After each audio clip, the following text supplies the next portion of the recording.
lidah berfungsi sebagai kemoreseptor. Jadi teman-teman tahu nggak sih apa itu kemoreseptor? Nah, kemoreseptor adalah reseptor sensorik yang berfungsi untuk mendeteksi rangsangan kimia. Pada sistem pengecapan, lidah berfungsi sebagai kemoreseptor karena dapat mendeteksi zat kimia yang larut dalam saliva. Saat kita makan, makanan akan bercampur dengan saliva. Nah, saliva inilah yang berfungsi sebagai pelarut yang dapat memfasilitasi rasa.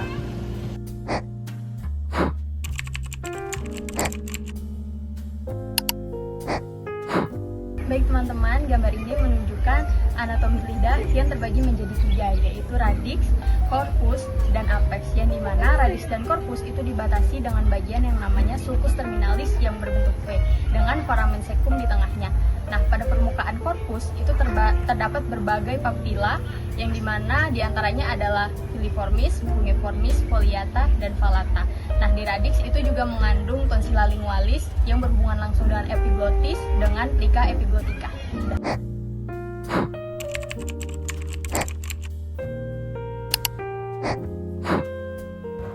Baik, jadi ada 5 rasa yang dapat dirasakan oleh lidah. 5 rasa ini kita sebut dengan 5 rasa primer. Yang pertama ada rasa manis. Asam manis ini terletak pada lidah bagian agak depan, tapi bukan ujung, sampai ke pinggir-pinggir. Nah, asam manis ini menandakan adanya karbohidrat. Asam manis akan merangsang tubuh untuk terus ingin makan, meningkatkan insulin, dan juga akan membantu tubuh menyiapkan metabolisme glukosa. Yang kedua, ada rasa asin. Rasa asin ini tuh terletak pada ujung lidah. Nah, rasa asin ini menandakan adanya mineral atau kita tahu sebagai natrium yang fungsinya itu penting untuk tubuh. Yang pertama, untuk menjaga keseimbangan cairan tubuh, menjaga tekanan osmotik, fungsi saraf, dan juga kontraksi otot. Nah, tubuh itu akan cenderung suka rasa-rasa yang asin ketika tubuh itu kekurangan elektrolit. Nah, yang ketiga, ada rasa asam. Asam ini terdapat pada bagian pinggir-pinggir lidah bagian atas. Nah, rasa asam ini menandakan adanya keasaman atau ion H+, di mana rasa asam ini itu akan membantu kita untuk mengenali bahwa makanan ini tuh mungkin belum matang, atau makanan ini tuh sudah basi, atau makanan ini tuh mungkin hasil dari fermentasi. Nah, rasa asam ini juga akan membantu tubuh kita untuk memproduksi saliva dan juga membantu untuk pencernaan awal. Lalu yang keempat ada rasa pahit. Rasa pahit ini tuh ada pada pangkal lidah bagian dalam. Nah, rasa pahit itu fungsinya untuk perlindungan tubuh, di mana banyak zat beracun alami yang rasanya itu pahit, sehingga menghasilkan respon penolakan, refleks muntah, dan juga membantu tubuh untuk mengurangi nafsu, sehingga tidak terjadi keracunan. Nah, yang terakhir ada rasa umami, atau kita kenal dengan rasa gurih. Nah, umami ini terletak pada bagian tengah lidah. Nah, umami ini menandakan adanya asam amino yang terutama itu glutamat, sehingga makanan itu tuh tinggi akan protein. Nah, rasa umami ini tuh akan membantu meningkatkan nafsu makan, juga membantu produksi saliva dan juga enzim pencernaan.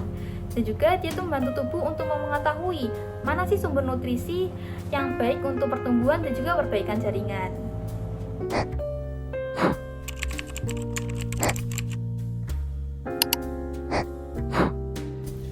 Nah, kemudian mekanisme indera pengecapan.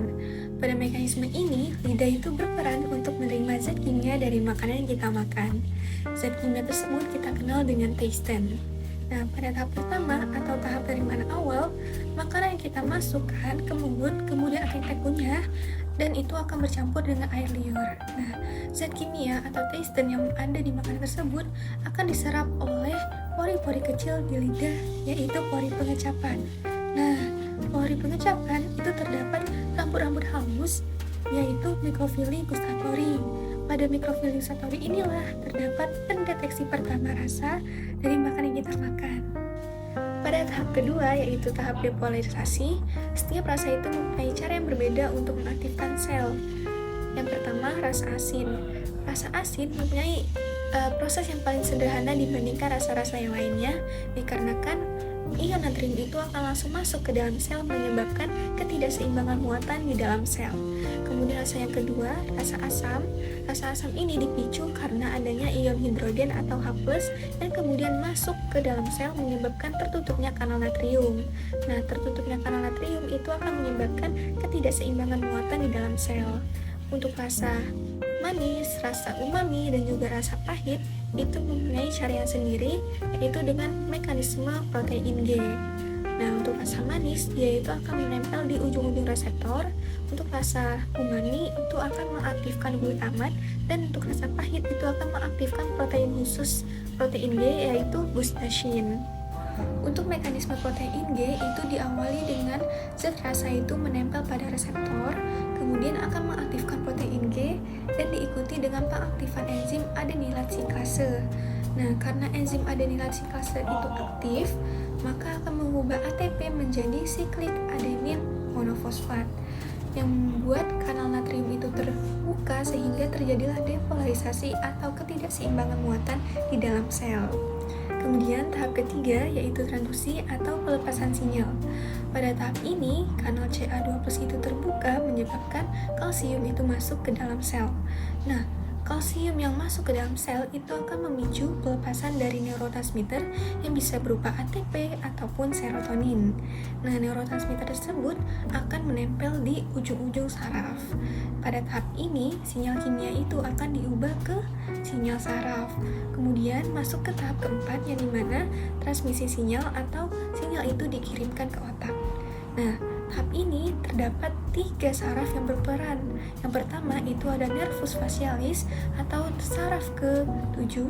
Ini saraf berada di 2/3 bagian depan lidah. Kemudian yang kedua nervus glosopharyngeus atau saraf ke-9. Ini berada pada 1/3 bagian belakang lidah. Kemudian saraf yang terakhir yaitu nervus vagus atau saraf ke-10. Saraf ini berada di ujung pangkal lidah. Kemudian setelah neurotransmitter itu sampai ke saraf-saraf yang dituju, akan masuk ke tahap kelima yaitu interpretasi di otak. Nah, saraf pertama yang masuk itu akan diteruskan ke medula oblongata dan dibawa ke talamus.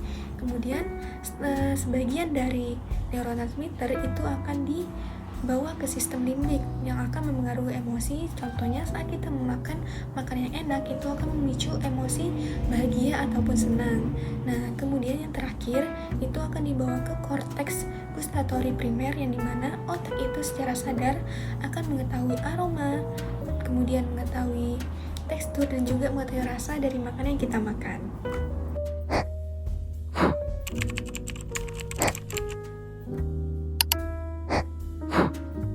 Terakhir, kita akan bahas mengenai jalur persarafannya menuju otak. Pada jalur persarafan ini terdapat beberapa saraf yang terlibat. Ada nervus lingualis, nervus facialis, nervus glossopharyngeal, dan nervus vagus. Pertama, kita bahas tentang pengecapan dari lidah. Jadi, sensasi rasa 2/3 anterior lidah kita itu akan ditangkap oleh reseptor pengecapan. Sensasi rasa ini akan ditangkap oleh nervus lingualis, yang dimana nanti akan diteruskan sampai ke korda timpani, yang dimana korda timpani ini merupakan cabang khusus dari nervus facialis. Nah, informasi pengecapan ini akan melewati telinga tengah hingga sampai ke ganglion geniculatum. Pada penjelasan tadi sudah disebutkan peran 2 saraf. Yang pertama ada nervus lingualis dan yang kedua ada nervus facialis.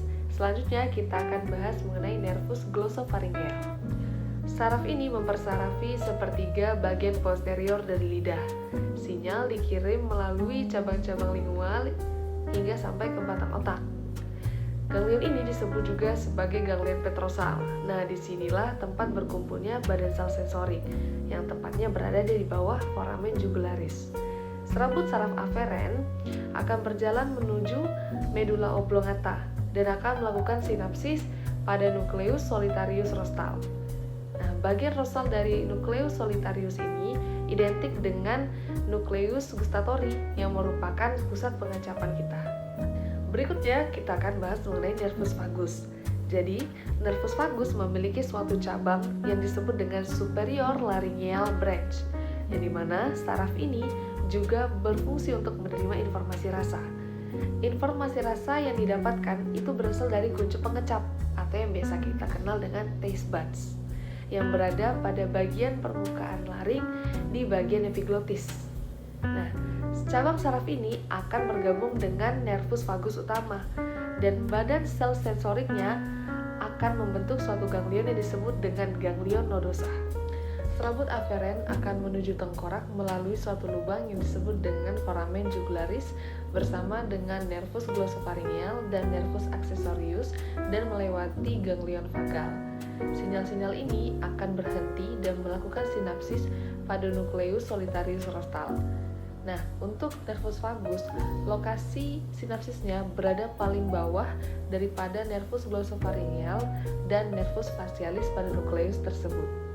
Proyeksi lain dari nervus vagus pada nukleus solitarius yaitu bertanggung jawab atas sekresi air liur, asam lambung, dan juga bertanggung jawab atas pergerakan lambung.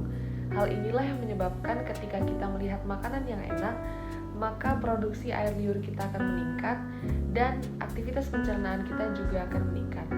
Sedangkan ketika kita melihat makanan yang tidak enak, maka akan timbul refleks muntah dari nervus vagus sebagai salah satu bentuk pertahanan tubuh kita terhadap makanan yang berbahaya.